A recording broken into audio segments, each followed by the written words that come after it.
ఖమ్మం జిల్లా చింతకాని మండలం జగన్నాథపురంలో నిర్వహించబోతున్న రైతు ఆశీర్వాద సభను విజయవంతం చేయాలన్నారు మంత్రి తుమ్మల నాగేశ్వరరావు. రైతు సంక్షేమమే తమ ప్రభుత్వ ధ్యేయమని స్పష్టం చేశారు. దేశంలో ఏ రాష్ట్ర ప్రభుత్వం అమలు చేయని విధంగా తెలంగాణ కాంగ్రెస్ ప్రభుత్వం 7,000 కోట్ల 300 కోట్లతో రైతుల నుంచి ధాన్యం కొనుగోలు చేస్తుందని గుర్తు చేశారు. ఈ నెల 10వ తేదీన మధ్యాహ్నం 2 గంటలకు జరిగే రైతు ఆశీర్వాద సభకు భారీ సంఖ్యలో రైతులంతా తరలి రావాలని పిలుపునిచ్చారు.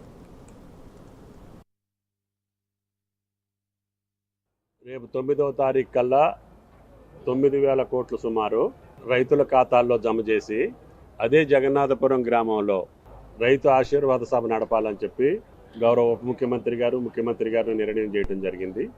కాబట్టి దయచేసి రాష్ట్ర రైతాంగం ఈ పంటల కంటే ముందే, తొలకర కంటే ముందే, నాట్ల కంటే ముందే విత్తనాలు వేసుకునేటప్పుడే రైతుకు భరోసా ఉండాలనేది ప్రభుత్వం యొక్క ఆకాంక్ష.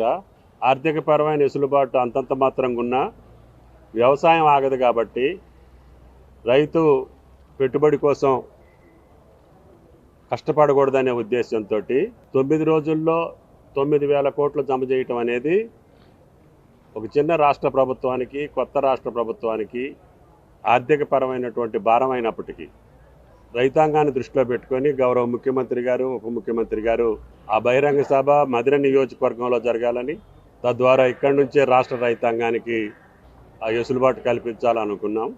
ఇప్పుడు కల్పించిన తర్వాత ఆశీర్వదించమని చెప్పి రాష్ట్ర ప్రభుత్వ పక్షాన మేము రైతాంగాన్ని అడుగుతున్నాం. అందుకని 10వ తారీఖు 2 గంటలకి గౌరవ ముఖ్యమంత్రి గారు, రాష్ట్ర మంత్రివర్గం, రాష్ట్ర ప్రజాప్రతినిధులందరూ కూడా ఈ బహిరంగ